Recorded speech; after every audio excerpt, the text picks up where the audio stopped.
floor was quite messy. So I ended up running one guy's name was Lindsay. And he was actually from Brisbane first and got the article as well. This one up here is by Gus. He's a Brisbane-based artist. So he rocked up last week. And I like what he's done there. He's incorporated some puppet tricks and the things there. So he's sort of incorporated Hosier Real! Keep Hosier Real! Keep Hosier Real! Keep Hosier Real! Keep Hosier Real! Keep Hosier Real! And the sun will come out, no doubt. Thank you. A really interesting and unique environment. So it's actually one of the top 5 tourist destinations in Australia, I believe, at the moment. So we're really privileged to have it here, and it is an amazing place. So, as you know, we all love it. So I won't dribble on anymore. I do want to start the official proceedings by inviting our first speaker up to the stage. Everyone knows and loves the artwork in the lane, and the art is actually what gives the lane its absolute pure essence and makes it the place that it is. So our very first speaker today is actually an artist who you will all seen his work. He has quite a few pieces in the laneway at the moment. But apart from that, he's also a writer about the art and a great advocate on behalf of the artists that work in this area. So please join me as we welcome Factor to the stage.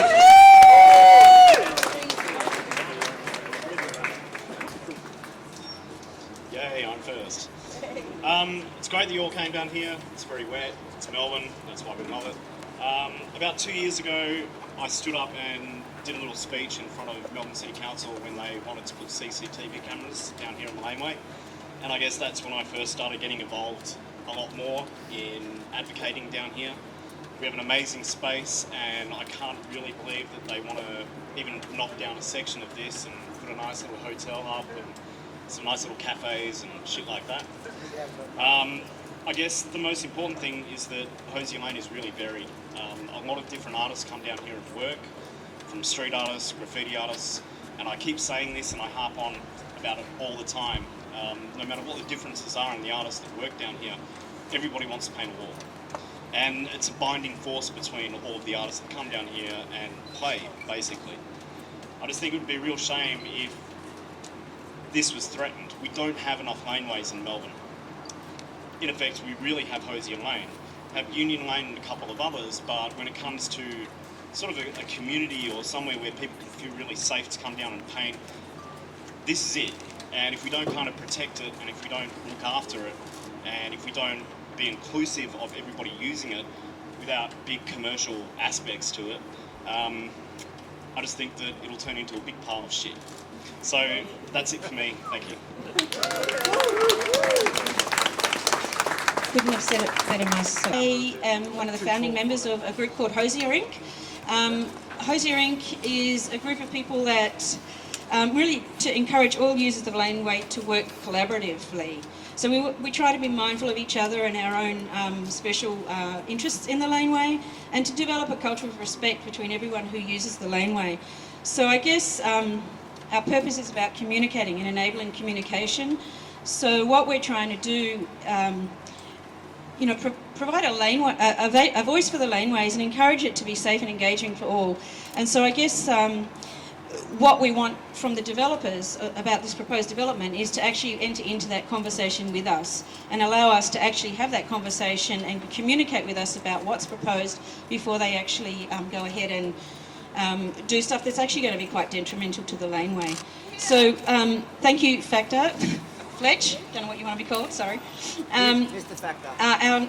Before we introduce our next speaker, can I just ask you, those that have placards, to wave them high and wave them often? We've got some great coverage from media and we really want to get some really great pictures. So thank you very much. Well done. We have plenty more banners too if you need them. So before we go any further, I will also ask you to now welcome our next speaker. Fiona's been an instrumental part of the Melbourne tourism scene for years. She is an innovator in tourism. Sorry, I'm going to have to read my notes. Did I get it right? I know Fiona very well, but I don't know why I'm not. I should just talk. Fiona's amazing. She runs a company called Hidden Secrets, among other ventures. She is, like I said, an innovator in the laneway tours. She brings people very regularly to Hosier Lane and has spent the last 10 years watching it evolve into the space that it is. So without further ado, Mrs. Fiona Sweetman. Thanks everybody for coming out in this weather. I'll just make sure I don't make the microphone scream. Hosier Lane is one of the many laneways that we certainly go through. I've been running walking tours in Melbourne when nobody else really was looking at the laneways since 2004. The laneways are part of the regeneration of Melbourne. We need to remember that what we love and enjoy today was not like this 15, 20 years ago. Suddenly Melbourne is this tourist destination because of you, because of the communities that all meld in one place here in the city centre. We've got Federation Square just down here with heaps of people at a book market, and then look at you guys just enjoying the city for free, enjoying the city with its public art, with its different communities that use this space. It used to be a very affluent, non-inclusive community. This is the city that I am returning home to be proud of. And there is not just me running walking tours, there are 36 of us running walking tours in and around Melbourne's laneways where our heritage is important. This beautiful building, the Forum, is one that we need to keep sacrosanct. We've not talked enough about the live music that this city has that is another really important part of our tourist environment. And this will be one that we must keep hold of. And I believe that a hotel in this site is the demise, before we even start, of what possible live music might bring to this area of town. I love Melbourne City. Tourism in this town is a really important employer. It's a huge environment for public space where we need to welcome all, whether they be affluent or otherwise, into the city centre. Please stand up for public engagement here. We cannot let this go to government without any community consultation. It is really important that you make your voice, you sign the petition, and you continue this voice for many days, many months, many weeks to come, because if we don't save what we've got in our heritage, this will be a city like every other, not the unique Melbourne that we love. Thank you, Fiona. So, after I've made a couple of notes here, and it's really countless years and millions of dollars invested by all levels of government in promoting this as a tourist area, as a pedestrian zone for tourists to enjoy, and after decades of spontaneous creative endeavour that have really made it what it is, a hotel is proposed for this site here. For those of you that don't know the proposal, it's this small building here that the proposal is to build a 32-storey hotel above here. Too high! Far too high. Too high, but yeah, the biggest impact on the laneway is actually not that, which in itself is quite frightening, but the proposal is to use Hosier Lane as the loading dock for that hotel. There's no proposed off-street loading here. The proposal is that trucks will pull up right where you're standing and load their goods in and out of the loading bay in the laneway 24 hours a day, 7 days a week. We're talking about garbage, we're talking about laundry, we're talking about food, we're talking about anything that a hotel of that size needs, loading in and out in this tiny little pedestrian zone here. So all of that energy, all of that investment will really be put to waste, because there will be no room for pedestrians anymore. And we also know that then we'll lose this entire wall here for the art, and become a glazed wall, a cafe and a loading zone, which really will mean that most of the artists won't bother coming back, because why would they? There are plenty of other laneways that they can go to. So this is going to be devastating to all the users of the laneway, but some of the most serious concerns are really for the safety and security of not only the pedestrians that come to visit, but the clients of the living room and youth projects who have been in this building, I think, for 15 years at least. And they do actually see this as a really safe and secure place where they can come and seek support and get the support that they need without being harassed and looked upon. So without further ado, I'm now going to introduce Mel Raymond, who is CEO and Chair of the Youth Projects, and she's going to talk for a few minutes about the impact on their business and their clients. Thank you so much. Thank you everyone for turning out today for the rain in the lane. It's never more beautiful actually when it's sparkly and shiny in the rain. Youth Projects here, we've been here for 15 years. It's the only medical clinic in the very heart of the CBD. It's free for people who are homeless and living on the margins. We see up to 6,000 people every year. Our clients are finding it harder and harder to find somewhere where it's safe to be homeless in Melbourne. With construction going on all over the city, they're being chased out. This has been a haven for people who are homeless. It's a place that feels comfortable. We exist cheek by jowl with some of the most high-end restaurants and boutiques, and that's a very Melbourne thing, that people live together progressively and positively and don't judge one another. There are always people at the front of this building, part of the rough sleepers in Melbourne, the growing numbers, and they come here not just for free medical care. They can access the internet, have a shower, wash their clothes, they can have mental health counselling, and we have a public open space program, a real commitment to using the lane, Rutledge Lane, for things like homeless footy and soccer. You might have seen us with the frisbees the other day. It's sharp and it's furious and it's fun, and it brings the fun back for people who are homeless. These are the sorts of things we do in Hosier Lane, and we've been doing it 7 days a week. From this building, which due to the art, the signage is never what it should be, and we love the art in Hosier Lane. The street outreach teams leave from here, the foot patrol, every day and night of the year when everything else is closed on public holidays and through Christmas. Youth Projects has people on the streets and they leave from here. The street outreach nurses who go out late at night delivering primary health care on the pavement, they leave from here. This is where they bring people back. We need Youth Projects. Melbourne needs Youth Projects, and Youth Projects needs Hosier Lane.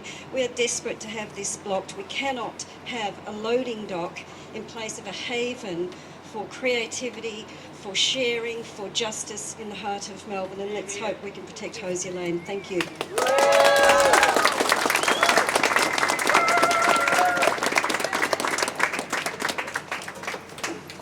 Thanks, Mel. So I guess the other thing we want to just let you all know is we're not anti-development. You know, absolutely something should be done about this building, and it's vacant. It's been vacant for a long time. Unfortunately, a lot of the value of it as a heritage site has been deteriorated to the point where it may not be able to be rescued. And yes, something will go onto this site, no doubt about it. But we really want just a bit more consultation and some realistic ideas about what this building can be into the future, not really a development that takes away from the community and gives nothing back. We can't see anything in the proposal that gives anything to the City of Melbourne, but it certainly will potentially take away a lot. We want a space for the art, a space for the residents, a space for the businesses that trade in the lane, and space for the area to just continue to evolve according to its natural rhythm, as it has been doing for the last 20 years. So to talk a little bit more about the planning implications of this proposal, I'd like to introduce you to a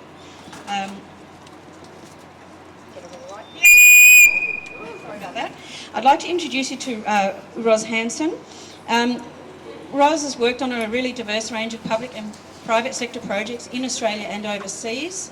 She's been adjunct professor at Deakin University since 1995, and she's obviously is also the recipient of various awards for services to planning and women in the planning profession. She's chaired the Victorian Heritage Council in the past, and she was most recently chair of the Ministerial Advisory Committee for the new Melbourne Strategy Plan, and she has been inducted into the Planning Institute Hall of Fame. Welcome, Ros. I just wanted to talk briefly about the proposal in the context of some of the essence, the ingredients of what makes Melbourne a great city. You may not be aware, but in the block bounded by Flinders Street, Russell Street, Collins Street and Swanson Street, there is a very high proportion of highly graded heritage buildings. And in fact, almost every building in that city block has a grading. Many of them are what we call A and B graded buildings. They are of state, if not metropolitan significance. The second point is that many of those buildings are in a consistent built form and character. That is, they're around 20 to 40 metres in height. And in fact, it's extremely consistent that when you walk along Flinders Street and Russell Street, you experience a built form that is not only aesthetically very pleasing, but it's a journey through the architecture of Melbourne, from some of the most earliest buildings through to some of the more late buildings. So it really is a kaleidoscope of architecture, and it reflects the social fabric and history of this city. So what is this proposal going to do to that heritage fabric? Well, in my opinion, what we're looking at is a 107 metre high, 32 level hotel building built hard to the street edge here, just straight up, and on Russell Street, straight up with a very minor indent. And what is this going to do? It's going to be a substantial competitor to the beauty and landmark qualities of the Forum Theatre, something which is very dear to our hearts and is truly a magnificent gateway building into Russell Street, and it's merely going to erode, dominate and create competition for what is otherwise a magnificent landmark building of iconic status. The second thing I'd like to say is, perhaps you don't realise, but this hotel building will overshadow the atrium or the Winter Garden in Federation Square. And this is a major public space that desperately needs to get winter sun, and this development will actually overshadow that atrium for some hours during the morning and the early afternoon. And that again is contrary to one of the fundamental principles that has protected our public spaces from overshadowing, and it's going to happen here. The third thing I'd like to say is about Hosier Lane. There is a sense of anarchy and aspiration and inspiration in this lane. It is certainly one of the great success stories of laneway redevelopment and revitalisation in Melbourne, one of the signatures of our great success as a wonderful, livable city. And what we are going to see is a corporatisation of this edge. We are going to see a modern glazed building with some corporate art spattered on the grille where the loading bay will be, and above us here on the first floor there will be a corporate piece of artwork as a contribution to the anarchy and the aspiration and spontaneity of this lane. For me, that does not work. It doesn't work. The other thing I'd like to say is about the loading facility. There is absolutely no reason whatsoever why there should be pick-up and delivery activities happening on this lane when the applicant is proposing to indent Russell Street, create an indent in the pavement to allow pick-up and taxi facilities. The loading facilities can occur on Russell Street in that indented configuration, and they should not be occurring on the lane. This is a people's space. This is a pedestrian space. This is a space that people should be given priority. So my final words are, I don't want a Manhattan in every square inch of Melbourne. I'll have a Manhattan where it sits comfortably within the context. And unfortunately, I don't believe that this 32-level building is the right place to have a Manhattan in the heart of Melbourne, which is low-rise, historically very, very significant, and has now become of international renown. Thank you.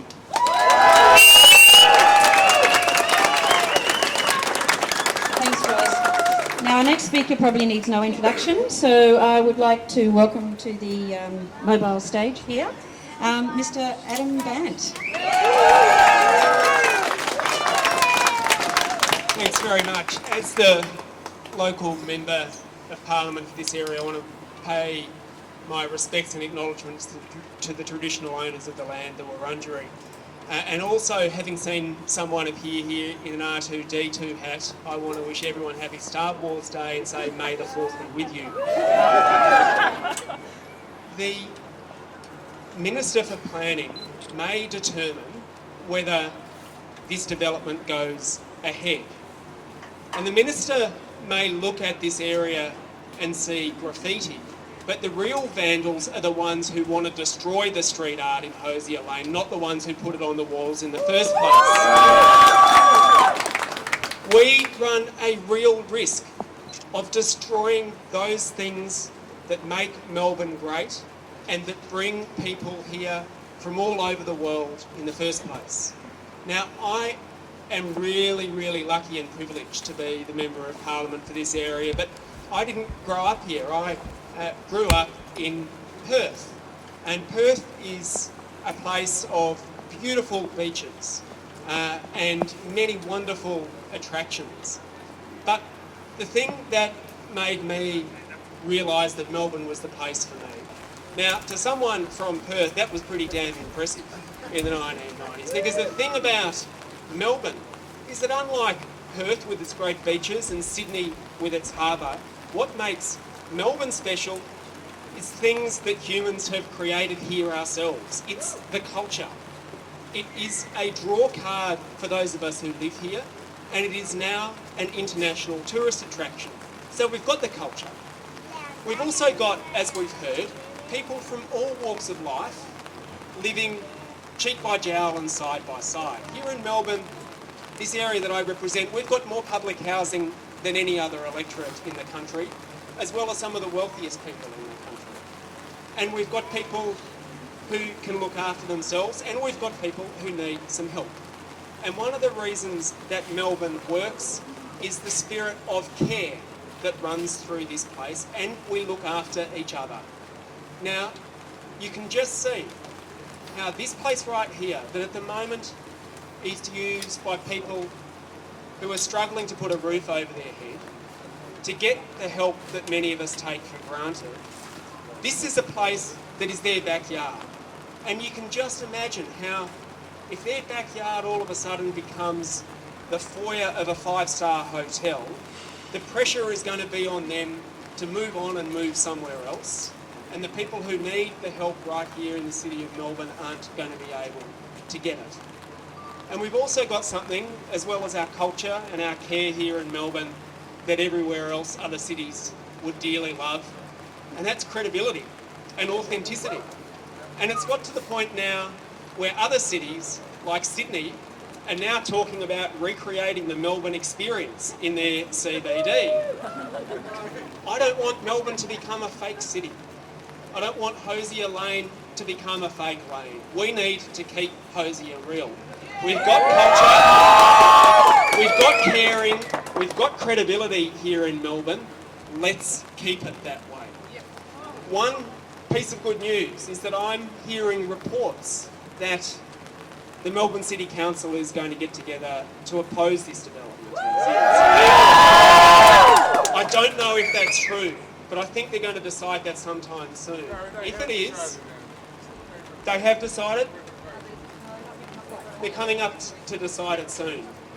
If that's right, that is fantastic news, and that will mean that the only way that this inappropriate development can go ahead is if the state Liberal government commits what I think would be inner city electoral suicide in an election year and decides to approve the wrecking of Hosier Lane.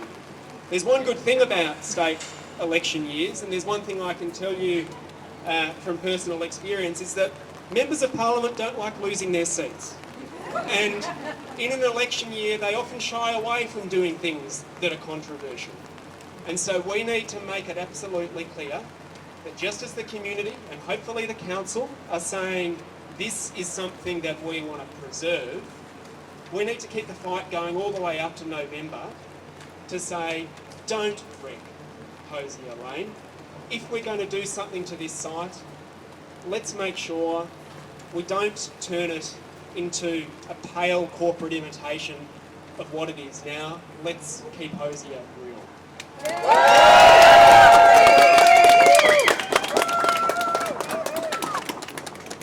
Thank you very much. I wholeheartedly agree. As Adam said, the Minister has the power to override that and to ignore that. Is really just advice and recommendations from Council. So we need to keep the pressure up as much as we can. So thanks very much all for coming. But what I would like to do is, if you haven't already, pull out your mobile phones and sign that online petition right now. Let's have a little group hug over signing a petition. A little